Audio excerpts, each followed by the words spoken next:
akan membaca di dalam kitab Joshua, pasal yang ke-24, bagian yang terakhir saja. Ya, Joshua pasal 24 ayat yang ke-15, bagian yang terakhir. Joshua 24 ayat yang ke-15, ayat yang bagian terakhir. Mari kita baca bersama-sama. Suatu declaration iman kita untuk keluarga kita. Tetapi aku dan seisi rumahku, kami akan beribadah kepada Tuhan. Mari kita baca bersama-sama dalam bahasa Inggris kalau saudara ada. But as for me and my house, we will serve the Lord. Kami dan seisi rumahku, seisi rumah kami akan beribadah kepada Allah. Silakan duduk saudara. Haleluya. Terima kasih untuk Pak Andreas Kristande yang minggu lalu menyampaikan firman Tuhan Unshakable Family. Saya ingin melanjutkan karena saya tergerak, I do not know, ya, saya ingin melanjutkan untuk membawa di dalam kehidupan akan gereja IFGF. Saya percaya bahwa kehidupan akan gereja sangatlah penting melalui kehidupan family yang ada di dalam gereja Tuhan. Berapa banyak katakan amin? Sesuatu hal yang penting di dalam kehidupan akan keluarga. Hari ini saya akan melanjutkan akan Unshakable Family, ya, yang mana Pak Andreas sudah sampaikan last week, tetapi saya akan menuju yang lebih dalam lagi, yaitu Unshakable Children. Unshakable Children. Ya, nah sebelum kita berbicara akan Unshakable Children, saya ingin untuk kita bersama-sama untuk ikut bersama-sama menyimak akan Unshakable Family lebih dahulu. Sesuatu hal yang penting, kalau saya boleh katakan, keluarga adalah sesuatu yang penting, yang sangat penting di dalam sesuatu institusi atau lembaga dimanapun juga. Lembaga apa saja yang saudara punyai atau lembaga apa saja yang ada di dunia ini, family memegang sesuatu peranan yang penting. Maka dari itu saya ingin untuk IFGF Houston mempunyai sesuatu kehidupan keluarga yang unshakable. Maka dari itu saudara, pesan sponsor dari Pak Andreas juga, ikut retreat 2 minggu lagi. Haleluya. Ya, Pak Andreas akan berbicara di sana, dia akan menggali lebih dalam lagi untuk para family.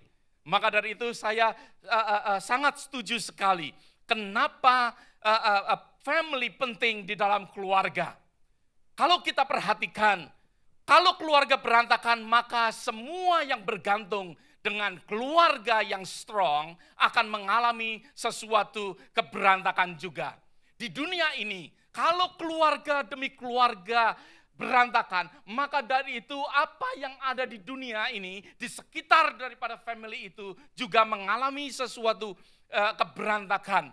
Keluarga yang berantak, maka dari itu akan mengalami bagaimana bisnis mereka berantakan, bagaimana financial mereka berantakan. Kalau bisnis berantakan, bukan hanya bisnis saudara yang berantakan, maka itu bisnis daripada keadaan ekonomi di seluruh dunia akan mengalami sesuatu keberantakan. Berapa banyak katakan amin?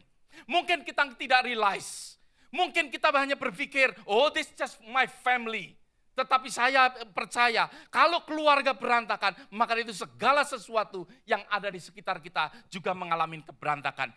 Pendidikan kita pun juga mengalami keberantakan. Anak-anak kita, pendidikan mereka mengalami berantakan. Kalau mereka berantakan, maka dari itu bagaimana masa depan mereka? Keluarga yang berantakan, mereka mengabaikan akan masa depan.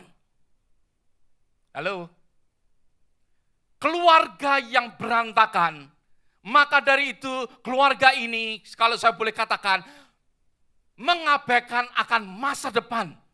Masa depan mereka, masa depan anak-anak, masa depan suatu komunitas, masa depan daripada suatu kota, masa depan daripada suatu negara.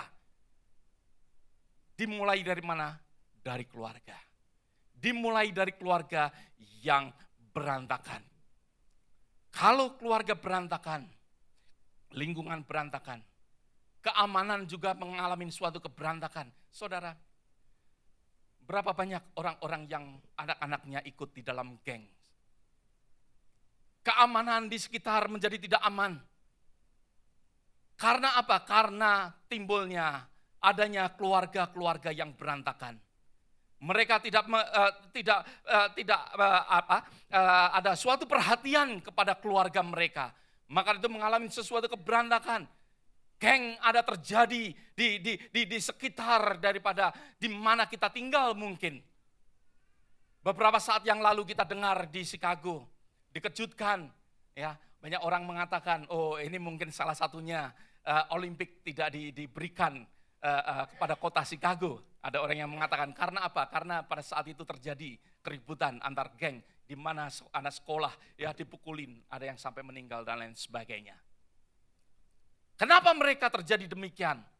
Mungkin kita hanya blame akan kehidupan anak-anak, tetapi kita akan melihat lebih dalam lagi. Sebenarnya apa yang terjadi sebelum anak-anak melakukan hal yang demikian? Karena mereka melihat orang tuanya yang berantakan.